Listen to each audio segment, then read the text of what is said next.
الحمدللہ الحمدللہ رب العالمین، الصلاۃ والسلام علی رسولہ الکریم، فاعوذ باللہ من الشیطان الرجیم، بسم اللہ الرحمن الرحیم۔ سورہ البقرہ کی 90 نمبر آیت سے ہم نے آغاز کرنا ہے۔ اس کا کچھ پہلو ہم زیر بحث لا چکے ہیں۔ فرمایا کہ یہ کتنی ہی ان کی بے سمجھ ترو بہی انفسہم ان یکفروا بما انزل اللہ بغیا، کہ کیا ہی بری چیز ہے جس کے بدلے میں انہوں نے اپنے نفس بیچ دیے ہیں۔ یہ ہم بات کر چکے ہیں کہ نفس بیچنے کا مطلب ہے کہ انہوں نے اپنے لیے کیا چیز پسند کر لی ہے، حق کو چھوڑ کر، انبیاء کی ہدایت کو چھوڑ کر غلط راستے پر جا پڑے ہیں، اور نتیجہ کیا نکلے گا کہ قیامت والے دن سزا بھگتیں گے۔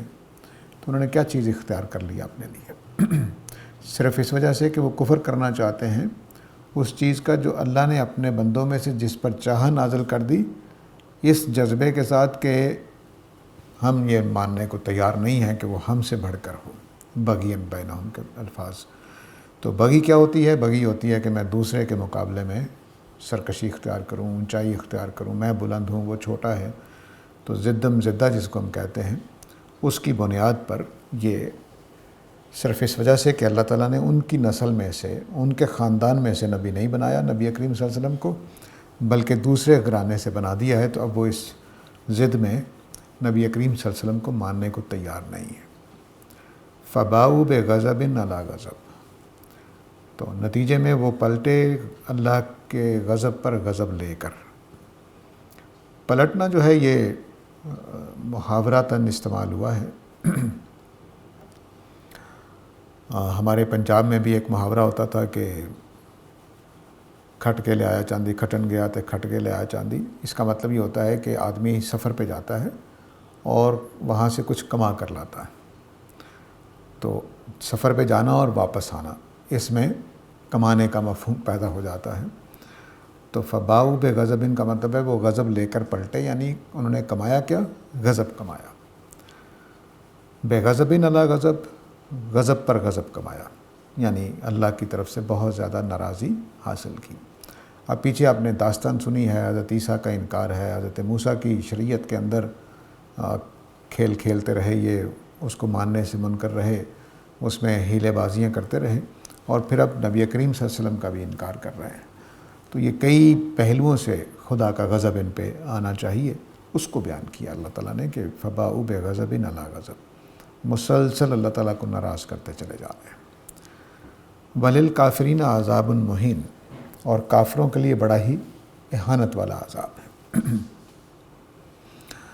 تو یہود کے ہاں جو یہ وصف تھا کہ بس بات نہیں ماننی، بغین کا، یہ جو جذبہ ہے یہ بہت ہی برا جذبہ ہے۔ جس قوم میں، جس فرد میں آ جائے وہ بات ماننے کو تیار نہیں ہوتا۔ بغی اگر کوئی چھوڑ دے تو وہ بالکل زبردست ہے، پھر وہ حقائق کو مانتا بھی ہے۔ بغی کہاں کہاں سے پیدا ہوتی ہے یہ بھی سمجھ لینا چاہیے۔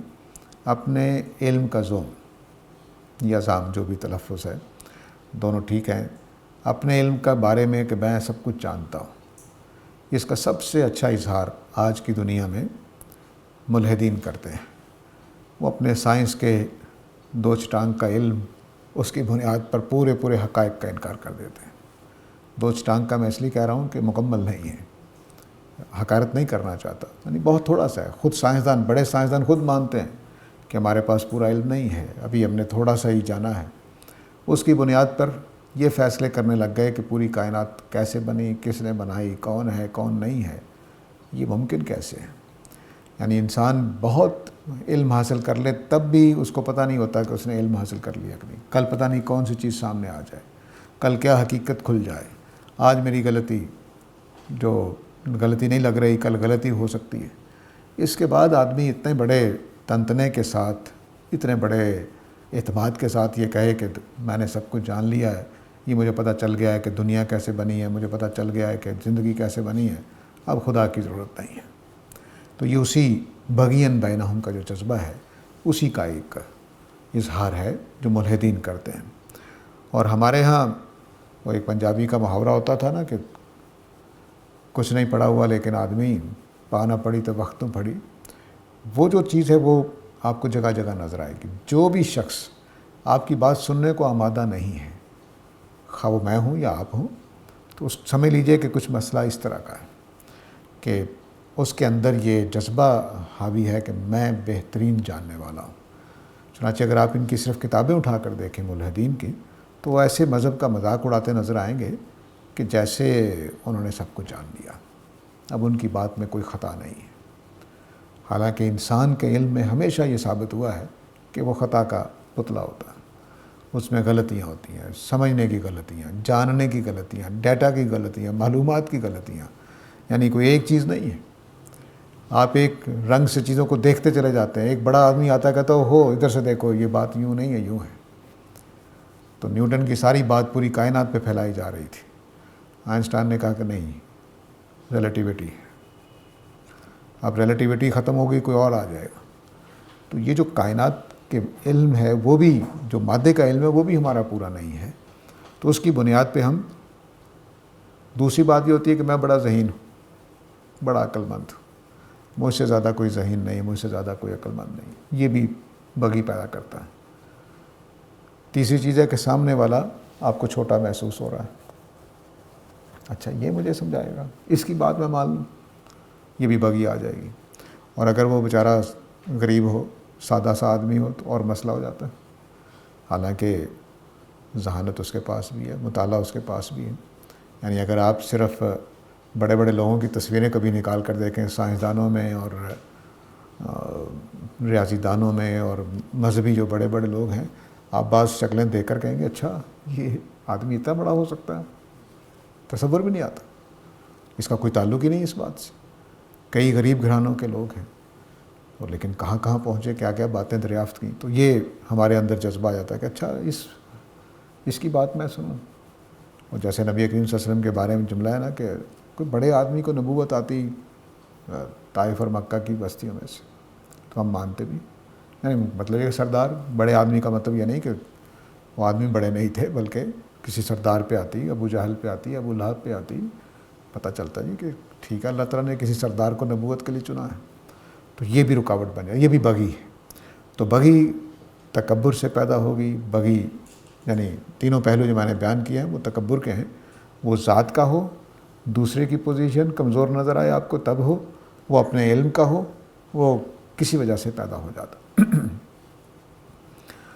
تو یہ اپنا جائزہ لینا چاہیے، کیونکہ یہ دنیا جو ہے یہ اپنے سارے پہلوؤں سے اس بات کو ثابت کرتی ہے کہ میں کسی مشکل میں ڈالا گیا ہوں، وہ امتحان کی مشکل ہے۔ آپ کچھ بھی نہ مانیں، کچھ بھی نہ مانیں، لیکن آپ کے اندر ایک ضمیر ہے جو اس کی آواز لگاتا رہتا ہے۔ اور یہ ان علاقوں میں بھی بہت سارے مضامین میں نے پڑھے ہیں، کتابیں بھی دیکھی ہیں، بعض نفسیات دانوں نے لکھی ہیں، کہ جن گھروں میں مذہب سے انحراف ہو چکا ہوا ہے، مذہبی تصورات وہاں نہیں ہیں، انہوں نے بھی جب پہلی دفعہ کوئی گناہ کیا، جس کو گناہ ہم کہہ سکتے ہیں، تو ان کے دل میں یہ خیال پیدا ہوا کہ میں نے کوئی کام خراب کر لیا، کوئی مذہبی شعور نہیں تھا، کچھ نہیں تھا۔ تو جب پھر انہوں نے تسلی کیا دی، اچھا میرے ماں باپ بھی کر رہے ہیں، بہن بھائی بھی کر رہے ہیں، دوست بھی کر رہے ہیں، میں بھی کرتا ہوں۔ تو یہ وہ ان جگہوں پر بھی دیکھا گیا ہے جن جگہوں پر، جن گھروں میں مذہب کی طاقت، مذہب کی تصور، مذہب کی تعلیم اتنی مضبوط نہیں ہے، لیکن وہ ضمیر نے ایک آواز دی ہے اندر سے۔ اور اگر آپ ان ملحدین کو دیکھیے تو وہ یہ انکار کرتے دکھائی نہیں دے سکتے کہ اخلاق تو اچھا رکھنا ہی پڑے گا، اس کا کوئی انکار نہیں کرتا۔ تو اگر اخلاق ہے تو میں اخلاق کیوں اپناؤں، کس وجہ سے؟ میں نے بھی اگر اخلاق کے بعد مر کے ختم ہو جانا ہے، اور کسی ظالم نے بھی اخلاق کو چھوڑ کر مر کے ختم ہو جانا، تو مجھے کیا ضرورت ہے میں اخلاق کو اپناؤں، کس وجہ سے؟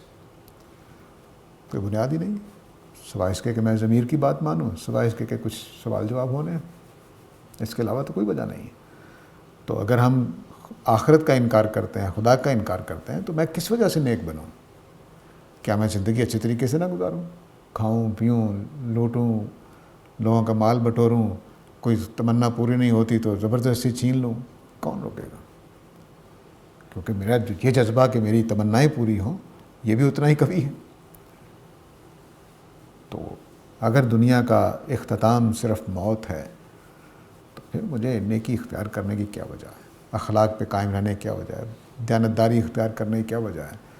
پھر کیپٹلزم کا جو اصل چہرہ ہے وہ بہترین ہے کہ بس کمانا ہے ہر طریقے سے، جھوٹے اشتہار بنا کے لوگوں کو مجبور کر دینا، لوگوں کو آمادہ کرنا، انگیخت کرنا، ان کو ضرورت بنا دینا چیزیں۔ اب کتنی چیزیں ہمارے گھروں میں ایسی ہیں جو ہماری ضرورت نہیں تھی لیکن ضرورت بنا دی، اب ہم اس کے لیے اپنا مال خرچ کرتے ہیں، لاتے ہیں خرید کر۔ تو یہ وہ چیزیں ہیں جو ہمیں سوچنی چاہیے کہ آخر وہ کیا چیز ہے جس کی وجہ سے میں اخلاق کو اپناؤں۔ تو اخلاق کا کوئی انکار نہیں کرتا، یونیورسل اخلاق نہیں، چھوٹی چھوٹی علاقائی چیزیں ہوتی ہیں وہ ایک الگ چیز ہے، لیکن جو یونیورسل اخلاقیات ہے اس کا کوئی انکار نہیں کرتا۔ بلکہ ایتھیزم میں اب یہ ڈیبیٹ چل رہی ہے کہ کیا اخلاق کو ماننے کے لیے مذہبی ہونا ضروری ہے؟ وہ کہتے ہیں نہیں، ضروری نہیں ہے۔ تو اس کی وجہ کیا ہے کہ اخلاقی ہونا میری مجبوری ہے، میرے اندر کا انسان اتنا طاقتور ہے، وہ کہتا ہے کہ اخلاق اپناؤ، بددیانتی نہیں کرنی تم نے، جھوٹ نہیں بولنا تم نے، ریپ نہیں کرنا تم نے۔ تو یہ وہ میرے اندر سے، میرا ضمیر میری اندر سے آوازیں دیتا ہے۔ اب وہ میں صرف اس لیے مان لوں کہ میں انسان ہوں، یہ کون سی بات ہے، کہاں سے ثابت ہوگی، کیسے ہوگی؟ تو یہ وہ آپ سمجھ سکتے ہیں کہ یہ سوالات اتنے بڑے بڑے ہیں، اس کو صرف سائنس کی چند دریافتوں کی بنیاد پر اڑا کر پھینکا نہیں جا سکتا، اس کو پوری گہرائی سے سمجھنا ہوگا کہ یہ مسئلہ کیا ہے، کیوں میرا ضمیر ایسا بنایا گیا ہے، یا میں کیوں ایسا ایوالو ہو گیا ہوں۔ اگر ایوولوشن ہی ہوئی ہے تو کیوں ایسا ہو گیا ہوں؟ اب اس کا کیا مطلب ہے کہ میں کیا برائی چھوڑ دوں؟ کیا پرانے زمانہ بہتر نہیں تھا کہ بس مارو، مار دھاڑ کے قبیلے کے اوپر غارت کرو، بچے بھی اٹھا لو، عورتیں بھی اٹھا لو، مال بھی اٹھا لو، بس بندوں کو مار دو؟ تو اس میں کیا خرابی؟ کون سا اخلاقی اصول خراب ہوا ہے؟ صرف میرے ضمیر کا مسئلہ ہے۔ تو ضمیر کا مسئلہ کیوں پیدا ہو گیا ہے، میں ایسے ایوولوشن سے کیوں گزر گیا ہوں، یہ وہ سوالات ہیں جن کو جواب دینا پڑے گا، وگرنہ دنیا دیر نگری ہے، اس سے زیادہ کچھ نہیں۔ تو یہ جو بغین ہے یہ ہمیشہ یاد رکھیے کہ ہدایت کے راستے میں ہمیشہ یہی رکاوٹ بنتا ہے۔ یہ بغی سائنس کی وجہ سے ہو، یہ بغی مال کی وجہ سے ہو، یہ حسن و جمال کی وجہ سے ہو، یہ اپنے معاشرے میں اسٹیٹس کی وجہ سے ہو، کسی وجہ سے بھی ہو سکتی ہے۔ تو اس لیے ان کے لیے اہانت والا عذاب ہے۔ تو جو بھی آدمی بغی پہ آتا ہے وہ اصل میں تکبر پہ کھڑا ہوتا ہے، تکبر پہ کھڑا ہوتا ہے تو اس کو عذاب بھی ایسا ملے گا جو اس کے تکبر کے، جتنی بھی سزائیں ہیں وہ جرائم کے لحاظ سے دی جائیں گی۔ تو جو بڑا بنے گا اس کو پھر عذاب بھی اہانت کا سامنا کرنا پڑے گا۔ وَإِذَا قِيلَ لَهُمْ آمِنُوا بِمَا أَنزَلَ اللَّهُ قَالُوا نُؤْمِنُ بِمَا أُنزِلَ عَلَيْنَا وَيَكْفُرُونَ بِمَا وَرَاءَهُ۔ اور جب ان سے کہا جاتا ہے کہ ایمان لاؤ جو اللہ تعالیٰ نے نازل کیا ہے، تو کہتے ہیں کہ ہم تو ایمان لاتے ہیں اس چیز پر جو ہمارے اوپر اتارا گیا ہے، اور جو کچھ ہمارے علاوہ لوگوں پر اترا ہے یا نہیں اترا ہے ہم اس کا انکار کرتے ہیں۔ تو صرف ہم اس کو مانتے ہیں جو ہمارے اوپر اترا ہے۔ یہ انہوں نے دعویٰ کر دیا۔ ایک دعویٰ پیچھے گزر چکا ہے کہ ہمارے دل جو ہے وہ بند کر دیے ہیں اللہ تعالیٰ نے، ہم ناحق باتیں نہیں مانتے۔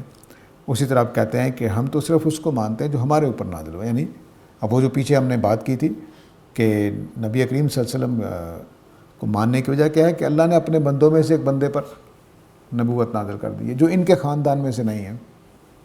ٹھیک ہے، تو اب دلیل کیا بنا رہے ہیں یہ کہ ہم نے نبی کریم صلی اللہ علیہ وسلم کا انکار اس لیے کر رہے ہیں کہ ہم تو صرف اس کو مانتے ہیں جو ہمارے اوپر نازل ہوا ہے، ٹھیک ہے، اور باقی جو کچھ ہے ہم اس کا انکار کرتے ہیں۔ فرمایا کہ وَهُوَ الْحَقُّ مُصَدِّقًا لِمَا مَعَهُ،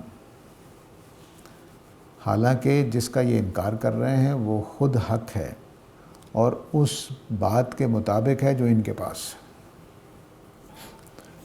تو جب جو ان کے پاس نازل ہوا ہے، جو بات اس کے مطابق ہوگی، اس کا مطلب ہے کہ ان پر نازل ہوئی ہے۔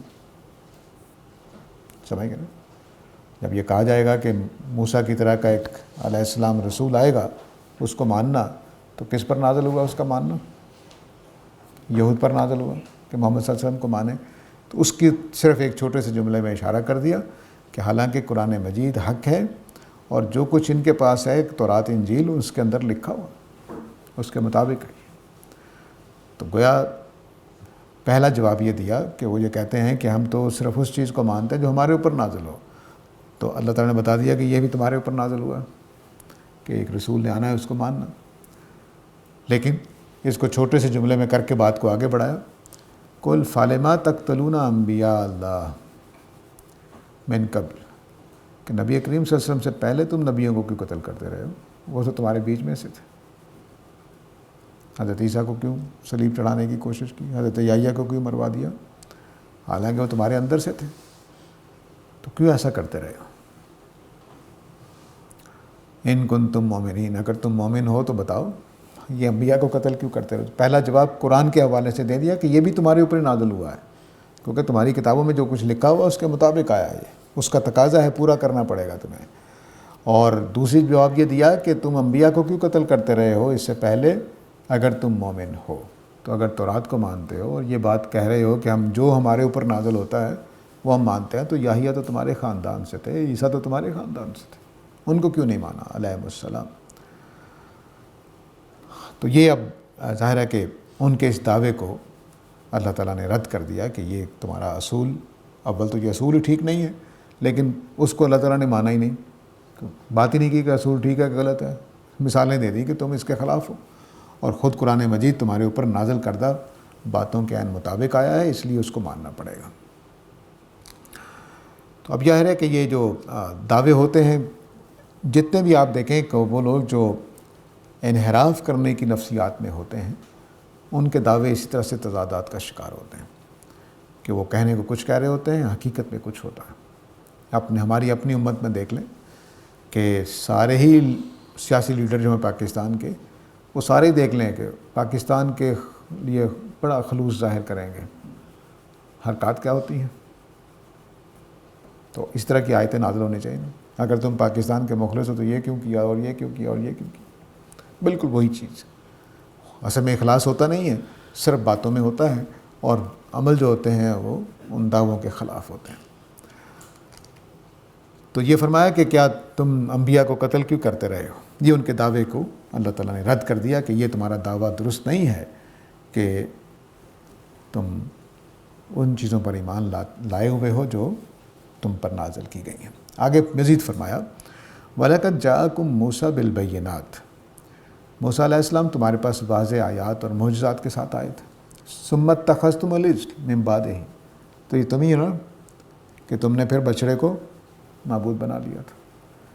تو کیا حضرت موسیٰ نے اس کا حکم دیا تھا؟ وہ تو روک رہے تھے کہ نہ کرو، تم نے کر لیا۔ حضرت ہارون نے روکا کہ نہ کرو، نہیں مانا۔ تو اس کا مطلب ہے کہ جو کچھ تم پر نازل ہوا تم اس کو نہیں مانتے ہو۔ تو بچڑے کو اختیار کرنا، یہ بھی سمجھ لیجئے کہ یہود نے اللہ کے علاوہ کوئی خدا نہیں بنایا تھا اس کو، کہ اللہ بھی خدا ہے اور بچڑا بھی خدا ہے، بلکہ یہ سمجھا کہ یہی ہمارے خدا ہے، نعوذ باللہ من ذالک۔ یہ وہ ظلم ہے جو انہوں نے کیا تھا۔ تو اس لیے ان کا یہ عمل مشرکانہ نہیں ہے، بلکہ خدا کی تجسیم کا عمل ہے، اور غلط چیز کو خدا بنا لیا ہے۔ یہ دونوں باتوں میں فرق سمجھنا چاہیے۔ ایک یہ کہ میں نے کہا کہ اللہ بھی خدا ہے اور یہ بچڑا بھی خدا ہے، دوسرا آدمی کہتا نہیں یہ بچڑا ہی میرا خدا ہے، وہی جس کو اللہ کہہ رہے ہیں نا وہی نعوذ باللہ بچڑا ہے۔ یہ وہ غلطی تھی جو یہود نے کی ہے۔ تو اس کو شرک نہیں کہنا چاہیے، بس ظلم کہنا چاہیے۔ یہ خدا کی حد درجہ توہین ہے کہ آپ ایک بچڑے کو خدا سمجھ لیں۔ یہ مجھے کبھی سمجھ نہیں آتی، میں ان قوموں کو، شاید ہم توحید والی امت میں پیدا ہوئے ہیں اس لیے ہمیں یہ بات عجیب سی لگتی ہے کہ خدا ہوتا ہے، اس کو آپ ایک چھوٹی سی مورتی میں ڈھال دیں، اس کو لکڑی میں ڈھال دیں، اس کو آپ کسی بچڑے میں ڈھال دیں۔ یہ ناقابل فہم، مجھے یہ کبھی گرفت میں نہیں آتا کہ یہ انسان کیسے کرتے ہیں، کہ جس کو حضرت ابراہیم بیان کرتے ہیں اپنے ہاتھوں سے بناتے ہو اور پھر پوجتے ہو، یہ کیسے ہو سکتا ہے؟ لیکن بہرحال وہ کچھ فلسفے ہوتے ہیں جو ہم تراش لیتے ہیں اور بس پھر بات مان لیتے ہیں۔ تو ایسا ہی انہوں نے بھی کیا، کیونکہ اس کے اندر سے آواز آ رہی تھی، اور آگے چل کر ہم جب سورہ رحل انبیاء ہے یا اس میں طٰہٰ ہے یا انبیاء ہے، اس میں سامری نے جواب دیا اس بات کا کہ ہم نے اس بچڑے کو خدا کیوں بنایا، کیوں خدا سمجھا؟ اب وہ پوری بات جھوٹ بول رہا ہے، وہ بھی ظاہر ہے کہ سامری کوئی سچا تھوڑا ہی ہے۔ اس نے کہا جی کہ جب آپ کے پاس فرشتہ آیا تھا تو میں نے اس کے نقش قدم سے مٹی تھوڑی سی اٹھا لی تھی اور اس مٹی کا خمیر اس بچڑے میں ڈالا تھا میں نے۔ اب اندازہ لگائیے کہانی کیا ہے۔ تو آپ کہانی ہندو بھی بناتے ہیں، یونانی بھی بناتے تھے، سامری نے بنا لی کہ جہاں جبرائیل علیہ السلام کا پاؤں لگا وہاں سے میں نے مٹی اٹھائی اور اس کا خمیر اس میں ڈال دیا کہ اب وہ اللہ کے فرشتے کی پاؤں کی چھوئی ہوئی مٹی جو ہے وہ اس کے اندر سرایت کر گئی۔ تو اب سوال پیدا ہوگا کہ اس سے خدا بن جائے گا، ٹھیک ہے نا۔ تو یہ وہ فلسفے ہوتے ہیں، کہانیاں ہوتی ہیں۔ اگر آپ اپنے بھی مذہبی جو بزرگ خدا بنائے گئے یا جن سے مدد مانگی جاتی ہے یا جن کی قبریں پوجی جاتی ہیں، اگر اٹھا کر دیکھیں تو بس کہانیاں ہوتی ہیں، صرف کہانیاں ہوتی ہیں، کوئی کچھ نہیں ہوتا۔ کسی نے بڑا اچھا لکھا ہے کہ آج کل ایسے صوفیہ کیوں ختم ہو گئے کہ کرامتیں نہیں کرتے، کیوں ختم ہو گئے؟ وجہ یہی ہے کہ بس وہ کہانی ہے اور کچھ بھی نہیں۔ تو اس لیے کہانیوں سے بلند ہو کر میں بتایا تھا شاید کسی آپ لوگوں کی نشست میں یا کسی اور میں، اب وہ اتنی اصل میں نشستیں ہوتی ہیں کہ یاد نہیں رہتا، کہ قرآن مجید کی اپروچ امپیریسزم کی ہے کہ آپ نے وہ بات ماننی ہے جو قرآن و سنت سے ثابت ہو، اپنے تخیل پر نہیں رہنا ہے، اپنے تخیل پر نہیں رہنا۔ مجھے ایک بات بہت اچھی لگ رہی ہے، کیا بات ہے، بڑی فلسفیانہ گہری بات، معرفت کی بات، لیکن وہ حق نہیں ہے کیونکہ وہ قرآن کے خلاف ہے، نہیں مانی جا سکتی۔ یہ ممکن نہیں ہے کہ میں کسی ایسی بات کو مان لوں جو قرآن مجید کے خلاف، لیکن تخیلات کی دنیا اتنی زبردست ہے کہ ایسے ایسے فلسفے بناتی ہے کہ لوگ مانتے ہیں، فریفتہ ہوتے ہیں، لڑتے ہیں ایک دوسرے سے، جانے تک لے لیتے ہیں۔ کیوں نہیں مانا جائے گا یہ؟ میرے خیال میں ایسا ہے، میرے خیال میں ایسا ہے۔ تو قرآن نے جو تبصرہ کیا تھا کہ اپنی تمناؤں کو دین سمجھتے ہیں، وہ یہی چیز ہے۔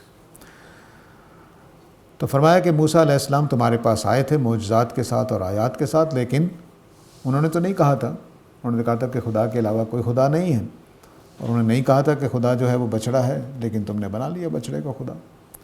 وَأَنْتُمْ ظَالِمُونَ، اور تم ظلم کرنے والے ہو۔ ظالم کا لفظ شرک کے لیے بھی استعمال ہوتا ہے، لیکن قرآن مجید نے دوسرے مقامات پہ واضح کیا ہے کہ تم نے بچڑے کو معبود بنا کر اپنی جانوں پر ظلم کیا تھا۔ یہاں وہ شرک کے مفہوم نہیں بلکہ اپنی جانوں پہ ظلم ڈھانے کا مفہوم ہے۔ قرآن کے الفاظ کچھ اس طرح کے ہیں کہ ظلمتم انفسکم باتخاذکم العجل، سورہ البقرہ میں شروع میں، کہ تم نے اپنی جانوں پر ظلم ڈھایا تھا جب تم نے بچڑے کو معبود بنایا تھا۔ آگے فرمایا کہ وَإِذْ أَخَذْنَا مِيثَاقَكُمْ وَرَفَعْنَا فَوْقَكُمُ الطُّورَ خُذُوا مَا آتَيْنَاكُمْ بِقُوَّةٍ وَاسْمَعُوا قَالُوا سَمِعْنَا وَعَصَيْنَا۔ اور ان کو یہ بھی بتاؤ کہ بڑے دعویٰ کرتے ہیں کہ ہم اپنے اوپر نازل ہونے والی چیزوں کو مانتے ہیں۔ تو جب ہم نے میثاق لیا تھا، طور کو تمہارے اوپر اٹھا دیا تھا اور کہا تھا کہ پوری قوت کے ساتھ جو دیا جا رہا ہے اس کو مانو اور اچھی توجہ سے سنو، تو جو کچھ دیا جا رہا ہے اس کو قوت سے پکڑو اور توجہ سے سنو۔ تو انہوں نے اپنی طرز عمل سے کیا بتایا تھا؟ سمعنا و عصینا، ہم نے سنا اور نافرمانی کی۔ یہ کالو جو ہوتا ہے یہ عربی زبان میں کالا ہماری اردو میں بھی استعمال ہوتا ہے۔ یہ زبان حال سے بھی ہوتا ہے اور زبان کال سے بھی ہوتا ہے۔ زبان کال کا مطلب ہوتا ہے کہنا، اور زبان حال سے ہوتا ہے کہ اپنے عمل سے ظاہر کرنا۔ تو یہاں یہ کالو اس معنی میں ہے، زبان حال سے ہے نہ کہ زبان کال سے۔ زبان کال کا مطلب کالا یقولو سے کال، اور حال یعنی حالت سے اپنے طرز عمل سے۔ تو کالو سمعنا و یعنی کہا نہیں انہوں نے سمعنا و عصینا، لیکن اپنے طرز عمل سے یہ بتایا کہ انہوں نے کہا تھا کہ بچڑے کو معبود نہیں بنانا، بنا لیا۔ انہوں نے کہا تھا توحید ماننی، انہوں نے توحید نہیں مانی۔ انہوں نے کہا تھا کہ تورات کو مضبوطی سے تھامو، لیکن انہوں نے نہیں تھاما۔ یہ سارے کام ہوتے رہے۔ تو یہ اس عمل سے ثابت ہوا کہ سمعنا و عصینا، انہوں نے سنا اور نافرمانی کی۔ وَأُشْرِبُوا فِي قُلُوبِهِمْ، اور رچ بس گیا ان کے دل میں العجل، بچھڑا، بے کفرہم ان کے کفر کی وجہ سے۔ یہ اشربوا فی قلوبہم العجل، یہ محاورہ ہے عربوں کا۔ اس کے معنی کچھ اس طرح کے ہوتے ہیں کہ اگر آپ کپڑے کو پانی میں ڈبو دیں، رنگ میں ڈبو دیں، تو وہ اس کے ریشے ریشے میں داخل ہو جاتا ہے۔ اس کیفیت کو کہتے ہیں اشربوا فی، یعنی پانی پی لیا۔ جب اب گھڑا لے کر آتے ہیں نیا سوکھا ہوتا ہے تو اس کو پانی میں ڈبو دیں تو وہ ترسا ہو جاتا ہے، اس کو اشربوا فی، اس کیفیت کو کہتے ہیں اشربوا۔ علامہ اقبال کا ایک شعر ذہن میں آ رہا ہے کہ آدمی کے ریشے ریشے میں سما جاتا ہے عشق، جس طرح شاخ گل پہ جس طرح صبح دم، صبح گاہی کا نم، باد صبح گاہی کا نم، ٹھیک ہے جی۔ تو جس طرح صبح کی اوس پڑنے سے شاخ کے اندر پانی سرایت کر جاتا ہے، اس طرح سے تو وہی محاورہ ہے سما جانے کا، کہ اس کے اندر سے پوری طرح اشربوا فی قلوبہم العجل، تو ان کے دلوں میں رچ بس گیا تھا۔ ہم اردو کے جو محاورات ہیں، سما گیا تھا، تو مطلب ہے کہ بہت ہی پسندیدہ ہو گیا تھا، عادت ثانیہ بن گئی تھی، ان کو ایسا لگ رہا تھا اس کو چھوڑیں گے تو فوت ہو جائیں گے، کوئی اس طرح کی کیفیت ہو گئی تھی۔ جیسے آدمی کو عشق ہو جاتا ہے، اس طرح سے ان کو بے کفرہم، اس وجہ سے کہ یہ کفر کر رہے تھے۔ اب یہ بہت ہی سخت تبصرہ، اللہ تعالیٰ یہ کہہ رہے ہیں کہ یہ بچڑا جو انہوں نے معبود بنایا تھا تو یہ معصومیت میں نہیں بنایا تھا، معصومیت میں نہیں بنایا تھا، بلکہ اپنے کفر کی وجہ سے بنایا تھا۔ اور پھر جو چیزیں کفر کی وجہ سے اختیار کی جاتی ہیں وہ اشربوا فی قلوبہم ہو جاتی ہیں۔ ہمارے پاکستان میں اس کے بڑے اچھے مظاہر، اگر آپ دیکھیں ان لوگوں کو کہ جو بزرگوں کے نام کے چڑھاوے چڑھاتے ہیں، زکوٰۃ کبھی ادا نہیں کریں گے، چڑھاوے کبھی نہیں چھوڑیں گے۔ قرآن نے اس کو بیان کیا ہے کہ یہ میرا حصہ کھا جاتے ہیں لیکن دیوتاؤں کا حصہ نہیں کھاتے۔ تو اس طرح سے یہ اتنی محبت ہو جاتی ہے، آپ اللہ تعالیٰ کے بارے میں جو مرضی کہہ رہے ہیں، لیکن کسی بزرگ کو ہلکی سی بات کہہ دیں کہ وہ تو انسان تھے، آپ کے پیچھے پڑ جائیں گے۔ تو جو چیزیں شرک کے طور پر اپنائی جاتی ہیں، جو مذہب خود بنائے جاتے ہیں، ان کے ساتھ انسانی جذباتیت زیادہ ہوتی ہے۔ مسلک کے لیے جان دے دیں گے، اسلام کی پرواہ بھی نہیں کریں گے۔ عجیب و غریب بات ہے، تمام انسانوں کا یہ مشترکہ رویہ ہے۔ تو جیسے ہی انہوں نے بچڑے کو معبود بنا لیا ہے، اللہ تعالیٰ کے لیے حضرت موسیٰ کیا کچھ کہہ رہے ہیں، کوئی پرواہ نہیں۔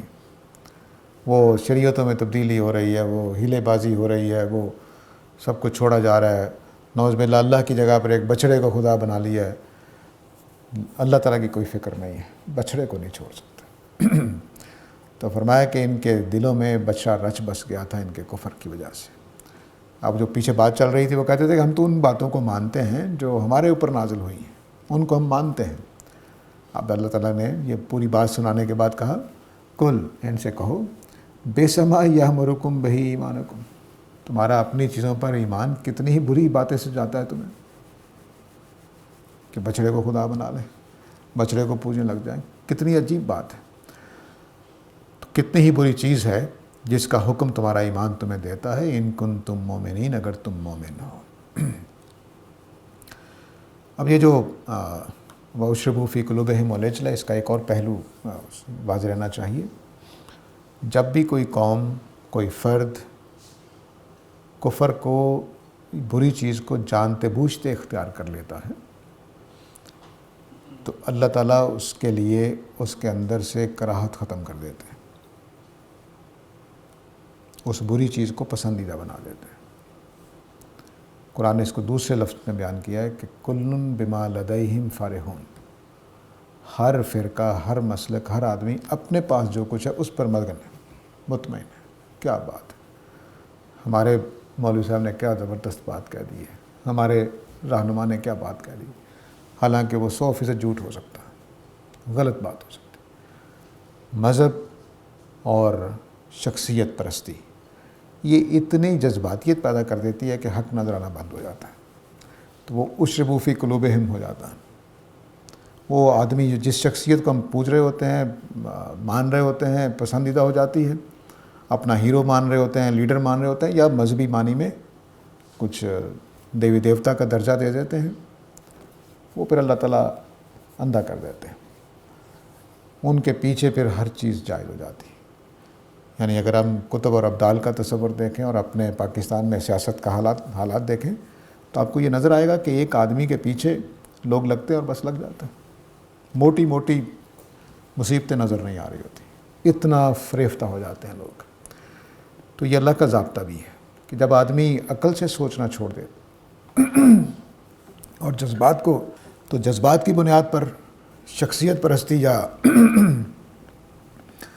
تو اصل میں اللہ نے یہ جذبہ رکھا ہوا تھا اپنے لیے کہ لوگ مجھے یعنی اللہ کو خدا مانیں اور خدا پرستی میں مبتلا ہو کر میری باتوں کو مانیں، اور اب وہ جذبہ چھوڑ دیں کہ خدا کی بات میں بھی مین میخ نکالیں، خدا کی بات کو بھی عقل پر تولنے کی کوشش کریں. اصل جذبہ یہ تھا. لیکن ہم کیا کرتے ہیں، خدا کے ساتھ جوڑنے کی بجائے جو بے خطا ہے، بے عیب ہے، ہر چیز کو جانتا ہے، اس کے ساتھ جوڑنے کے بجائے ہم کچھ لوگوں کے ساتھ جوڑ دیتے ہیں، کچھ چیزوں کے ساتھ جوڑ دیتے ہیں کہ اب جو کچھ یہ فرمائے گا بالکل درست ہے. چنانچہ ہمارے ہاں پیری مریدی کا سلسلہ یہی ہوتا ہے کہ بیعت کی جاتی ہے ہاتھ پہ ہاتھ رکھ کر کہ جو میں کہوں گا وہی کرو گے. تو یہ کیا چیز ہے؟ خدا پرستی ہے، خدا بنانا ہے. یہ صرف اللہ کا اور اللہ کی وحی کی روشنی میں انبیاء کا حق ہے کہ ہم ان کی ہر بات کو مانیں، اور کسی کا حق نہیں ہے. تو اشربوا فی قلوبہم العجل اصل میں خدا کے اس نفسیاتی قانون کا بھی بیان ہے اور خدا کے اس ہدایت کے قانون کا بھی بیان ہے جو کفر کی وجہ سے باطل کو اختیار کرنے کی وجہ سے انسانوں پہ جاری کر دیا جاتا ہے. اور ہمارے ہاں اشربوا فی قلوبہم السائنس یہ بھی ہو چکا ہوا ہے کہ ان کے دلوں میں سائنس رچ بس گئی ہے، وہ ہر چیز کو اسی نگاہ سے دیکھتے ہیں. علامہ اقبال نے اپنے بارے میں کہا کہ مجھے مذہب کی بات اس وقت سمجھ آئے گی جب فلسفیانہ انداز میں اس کو بیان کرو گے. کیا ہوا کہ فلسفہ رچ بس گیا ہوا. میں ان کی تنقید نہیں کر رہا، بڑے آدمی ہیں، ہمارے مومن آدمی ہیں، لیکن میں صرف یہ بتا رہا ہوں کہ یہ جو ہوتا ہے نا مزاج کا تبدیل ہو جانا، اب مذہب کی وہ بات آپ کو پسند ہی نہیں آئے گی جو فلسفے کے مطابق نہیں ہے. اور میں نے دور جدید کے بعض بڑے صوفیہ کی زبان سے یہ جملہ سنا ہے اپنے گناہگار کانوں سے کہ جو مولوی صاحب کا مذہب ہے اس میں ذہین لوگوں کے لیے رکھا کیا ہے، ذہین لوگوں کے لیے رکھا کیا ہے. وہی کہانیاں حضرت موسیٰ کی، وہی کہانیاں حضرت یحییٰ کی، وہی قرآن کہہ رہا ہے کوئی کافر ہو گیا کوئی مومن ہو گیا، اس میں رکھا کیا ہے ذہین لوگوں کے لیے. تو ایک تو وہ بغین ہے، اور دوسرا یہ کہ اشربوا فی قلوبہم الفلسفہ السائنس العجل. اس کو پوری طرح سے سمجھنا چاہیے کہ کہیں میں کسی اس طرح کی چیز کا شکار تو نہیں ہو گیا. اگر نہیں پکڑ پائے اپنی تو کسی ماہر کے پاس چلے جائیں کہ مجھے چیزیں ایسے لگ رہی ہیں، مجھے ایسا محسوس ہوتا ہے، تو وہ شاید آپ کی کچھ رہنمائی کر سکے.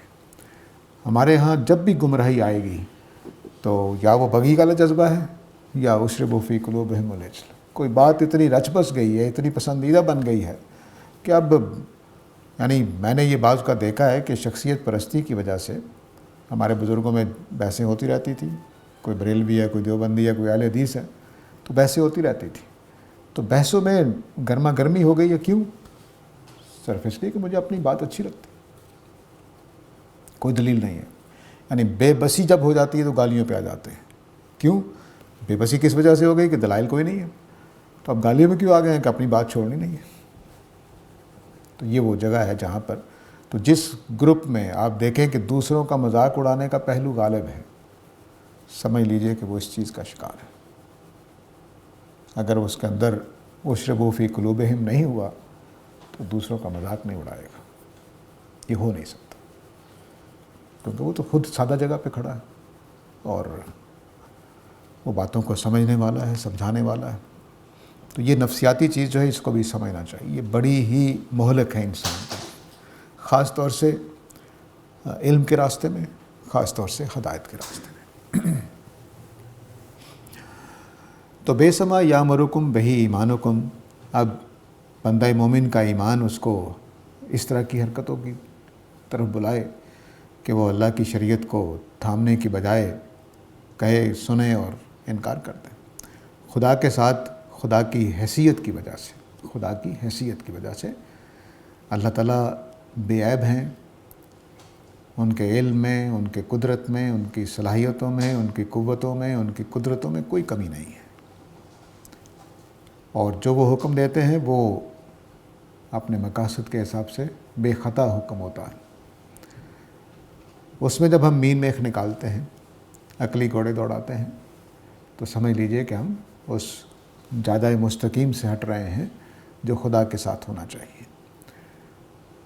میری اس بات سے یہ نہ سمجھیے گا کہ میں یہ مانتا ہوں کہ مذہب عقل کو سمجھ نہیں آتا، نہیں، مذہب عقل کو سمجھ آتا ہے۔ خاص طور سے اسلام باقی تمام مذاہب کے درمیان میں ایک ممتاز مقام رکھتا ہے اس پہلو سے کہ اس کی باتیں عقل و فطرت کے عین مطابق ہیں، لیکن کچھ چیزیں امتحان کے لیے رکھی ہوتی ہیں، وہ عقل و فہم میں سمجھ میں آنے کے باوجود مشکل ہوتی ہیں۔ یہ بات ہمیشہ مشکل رہے گی انسانوں کے لیے کہ بیٹی کو آدھا حصہ ملنا ہے بیٹے کے مقابلے میں، یہ مشکل رہے گی۔ یہ بات ہمیشہ مشکل رہے گی کہ بیوی کو اللہ تعالیٰ نے کہا ہے کہ شوہر تمہارا قوام ہے، ہمیشہ مشکل رہے گی۔ یہ سمجھ آئے نہ آئے، خدا کا حکم ہے، اس کو حکم کے طور پر۔ اس لیے اللہ تعالیٰ نے جب یہ حکم دیا تو اگلا جملہ بولا کہ جو صالحات ہیں وہ قانتات ہوتی ہیں، کہ اللہ نے امتحان رکھا ہے، تو اس امتحان میں جو صالح بیویاں ہیں وہ شوہر کی قوامیت کے پہلو سے بات کو تسلیم کرے گی۔ تو یہ جو خدا کا قانون ہوتا ہے اس کا یہ پہلو ہمیشہ سامنے رہنا چاہیے۔ بلا شبہ اسلام کی کوئی تعلیم عقل و فطرت کے خلاف نہیں ہے، لیکن یہ جذبہ کہ مجھے وہ بات مانوں گا میں اللہ کی جو مجھے عقل میں سمجھ آئے گی، یہ جذبہ غلط ہے، یہ جذبہ درست نہیں ہے۔ ہم اس کی حکمتوں پہ غور کرتے رہیں گے کیونکہ وہ بے خطا خدا کی طرف سے حکم آیا ہے، تو ہم مانیں گے، ہاں جب سمجھ نہیں آ رہا تو غور کرتے رہیں گے، اس میں کوئی مسئلہ نہیں ہے۔ اب یہ جو خدا کی طرف سے دین کا جو جذبہ یہ کر رہے تھے، اپنا اظہار کر رہے تھے کہ ہم اپنے دین پر ایمان لاتے ہیں جو ہمارے اوپر نازل ہوا ہے، اور جو دوسروں کے اوپر نازل ہوا ہے یا دوسروں کی چیزیں ہیں اس کو ہم نہیں مانتے، تو اس کے اوپر اللہ تعالیٰ نے ایک اور سوال کر دیا۔ جب آدمی یہ کہتا ہے کہ جی میں تو اللہ کا پسندیدہ بندہ ہوں اور اللہ کی باتوں کو مانتا ہوں، تو اس کے ماننے میں جو مشکلات پیش آتی ہیں اس میں آدمی ٹھٹک جاتا ہے، رک جاتا ہے، تو اس کا مطلب ہے کہ وہ صحیح معنی میں صاحب ایمان نہیں ہے۔ لیکن ایمان کا جو ایک پہلو ہے وہ یہ کہ اللہ مجھ سے راضی ہے، اور میں جو کچھ اللہ نے میرے اوپر نازل کیا میں اس پر عمل کر رہا ہوں، اب مجھے کوئی خطرہ نہیں ہے قیامت والے دن، ٹھیک ہے۔ اور یہود اپنے بارے میں کہتے بھی ہیں کہ ہمیں تو آگ نہیں چھوئے گی ایک دن، اگر چھوئے گی تھوڑی دیر کے لیے۔ تو اب اللہ تعالیٰ نے اس پورے جو 2-3 نقطے میں نے بیان کیے ہیں ان سب کو چیلنج کر دیا۔ فرمایا کہ کل ان سے کہیے ان کانت لکم الدار الاخرۃ عند اللہ خالصۃ من دون الناس فتمنوا الموت ان کنتم صادقین۔ اگر تم یہ سمجھتے ہو کہ آخرت خالصتاً صرف اور صرف تمہارے لیے ہے اللہ کے پاس، باقی لوگوں کے لیے نہیں ہے، آخرت میں جو کچھ جنت ملنی ہے وہ دوسرے لوگوں کے لیے نہیں ہے، صرف تمہارے لیے ہیں، تو پھر موت کی تمنا کرو اگر تم سچے ہو۔ دنیا میں آدمی کیوں ہے؟ اس لیے نا کہ نعمتیں ملنی ہیں، اور وہاں تو آخری درجے کی نعمتیں ملنی ہیں۔ تو اگر نعمتوں ہی کا شوق ہے، خدا کے ہاں رضا جوئی اور سب کچھ تمہیں حاصل ہے تو تمنا کرو۔ تو یہ آدمی کے ایمان کو چیک کرنے کا اللہ تعالیٰ نے ایک طریقہ بتایا ہے کہ آپ اپنے بارے میں یہ تصور کریں کہ کیا میں اس وقت مرنے کو تیار ہوں؟ اگر میں تیار ہوں تو اس کا مطلب ہے کہ میں نے کچھ اچھی حالت میں ہوں ایمان کے اعتبار سے، عمل کے اعتبار سے، اور اگر نہیں ہوں تو جان لیجئے کہ بس ایمان کا دعویٰ ہی ہے۔ اس کا یہ مطلب نہیں ہے کہ موت سے ڈر نہیں لگتا، لگے گا، نیک لوگوں کو بھی لگے گا، صرف یہ ہے کہ کیا مرنا جینا ان میں سے کون سی بہتر چیز ہے؟ اگر آپ سمجھتے ہیں کہ جینا بہتر چیز ہے تو سمجھ لیجئے کہ ایمان اس طرح کا نہیں ہے۔ تو محبت جو ہے خدا کے ساتھ، خدا کی شریعت پہ عمل کرنا، کامیاب اپنے آپ کو سمجھنا، اس دعوے کو اللہ تعالیٰ نے رد کر دیا کہ تم یہ دعویٰ جو کر رہے ہو کہ تم اللہ کے نزدیک کل کامیاب ہوگے قیامت والے دن، یہ دعویٰ تمہارا غلط ہے۔ اس دعوے کی غلطی اسی سے واضح ہوتی ہے کہ تم مرنا نہیں چاہتے ہو۔ اگر تمہیں اتنا بھی یقین ہوتا کہ ہاں ہم کامیاب ہوں گے تو تمنا موت کی کوئی مسئلہ نہیں ہے۔ ہمارے ہاں تو خیر دوسری کوئی توہم پرستی بھی ہوتی ہے۔ مثلا اگر میری ایک زمانے میں یہ جملہ منہ پہ آ جاتا ہے کہ بس جی جا رہے ہیں جی اللہ خدا حافظ دنیا سے، تو سارے ادھر بیٹھے ہوئے اللہ اللہ معاف کرے، اللہ معاف کرے، اللہ۔ وہ ہمارے ہاں یہ توہم پرستی کا بھی ایک مسئلہ ہے کہ زبان سے نکلے گا تو کہیں پوری نہ ہو جائے بات۔ وہ خدا نے جو تقدیر لکھی ہے وہ ہونی ہے، اس میں کیا مسئلہ ہے؟ تو زبان سے نکلی ہوئی باتیں اللہ تعالیٰ اس طرح نہیں کرتے کہ چلو یہ خدا کے قاعدوں کے خلاف ہے۔ اس نے قرآن مجید میں بہت اہم بات ہے یہ کہ ہر چیز کی ایک اجل مسمى ہے، اس نے اپنے وقت پر پورا ہونا ہے، اس سے پہلے نہیں ہے۔ تو اس لیے یہ بات پریشان نہیں ہونا چاہیے کہ کسی کہنے سے، کسی کی بد دعا سے کوئی آدمی کی عمر کم ہو جاتی ہے، ایسا کچھ نہیں ہوتا۔ تو فرمایا کہ تم اپنے اس دعوے میں سچے نہیں ہو کہ ہم جو ہمارے اوپر نازل ہوا ہے اس پر ایمان رکھتے ہیں اور قیامت والے دن ہمیں ہی آخرت میں کامیابی ملے گی۔ اگر تم سچے ہوتے تو موت کی تمنا کر سکتے، لیکن تم نہیں کرو گے۔ فرمایا وَلَن يَتَمَنَّوْا، یہ بالکل ہرگز ہرگز تمنا نہیں کریں گے، ابداً کبھی بھی، بما قدمت ایدیہم، اپنے کرتوتوں کی وجہ سے۔ ان کو اپنی کرتوتوں کا ہی پتہ۔ قدم ایدی کا مطلب ہوتا ہے جو کچھ آپ کے ہاتھوں نے کیا۔ اس میں کچھ غلط فہمی اردو والوں کو ہو جاتی ہے، کیونکہ قدمہ کا مطلب آگے بڑھانا بھی ہوتا ہے اور قدمہ کا مطلب پہلے کرنا بھی ہوتا ہے۔ یعنی ہم جیسے اردو میں ایک محاورہ نا، اگلے لوگوں کی بات ہے۔ اگلے لوگوں کا مطلب ہے جو گزرے ہوئے ہیں، اور اگلے لوگوں کا مطلب ہے جو آنے والے ہیں، دونوں معنی بولا جاتا ہے۔ اگلے لوگوں کا اگلے زمانے کا ذکر ہے تو وہ لگتا ہے کہ ماضی میں مستقبل میں جو آنے والا ہے۔ تو اس طرح کے بعض الفاظ ہوتے ہیں کہ جس میں یہ مفہوم بھی ہوتا ہے گزرے ہوئے، اور تو قدمت کا مطلب جو پہلے انہوں نے کر رکھے، اور ایک مطلب یہ لیا جا رہا ہے کہ جو اللہ کے حضور پیش کر رہے ہیں، یہ جو تو دونوں مطلب ہو سکتے ہیں، دونوں کا امکان ہے، لیکن مجھے لگتا ہے کہ جو پہلے یہ کر چکے ہیں، جو ان کے اعمال ہیں ان کے ہاتھوں میں، جو ان کی کمائی ہے، اس کی وجہ سے یہ اس کی کبھی تمنا نہیں کریں گے۔ اب بما قدمت ایدیہم، جو اوپر میں نے بات کی تھی کہ انہوں نے بچڑے کو کفر کی وجہ سے مانا تھا، اور ان کو یہ پتہ ہے، بما قدمت ایدیکم سے واضح ہو رہا ہے کہ یہ قتل انبیاء کرتے رہے ہیں، ان کو شعور ہے اس بات کا۔ شریعت میں جو ہیلہ بازی کرتے رہے ہیں، ان کو شعور ہے اس بات کا۔ ابھی جو نبی کریم صلی اللہ علیہ وسلم کا انکار کر رہے ہیں، اس کا شعور ہے ان کو، اسی وجہ سے کافر قرار پاتے ہیں۔ ایسا نہیں کہ معصومیت میں انکار کر رہے ہیں تو اللہ تعالیٰ کہے تم کافر ہو گئے، ایسا نہیں، بالکل واضح ہے ان کے اوپر۔ وَوَاللَّهُ عَلِيمٌ بِالظَّالِمِينَ، اللہ تعالیٰ ان ظالموں کو اچھی طرح جانتے ہیں، کوئی پوشیدہ بات نہیں اللہ کے سامنے۔ اللہ کو معلوم ہے کہ یہ کیا کیا چیزیں کرتے رہتے ہیں، کیا کیا ان کے تصورات ہیں، اور نبی کریم صلی اللہ علیہ وسلم کو نعوذ باللہ جھوٹا ثابت کرنے کے لیے کیا کیا سازشیں کرتے ہیں، وہ سب کچھ اللہ تعالیٰ جانتے ہیں۔ تو ان کے یہ سوالات ہوتے تھے، یہ جو تبصرے ہوتے تھے، یہ صرف اس لیے ہوتے تھے کہ یہ نبی کریم صلی اللہ علیہ وسلم کے بارے میں اپنے کفر کو جسٹیفائی کر سکیں۔ یہاں روک لیتے ہیں، وقت ہو گیا ہے، اگرچہ مضمون ابھی مکمل نہیں ہوا تھا، تو انشاءاللہ اگلی دفعہ دیکھیں گے۔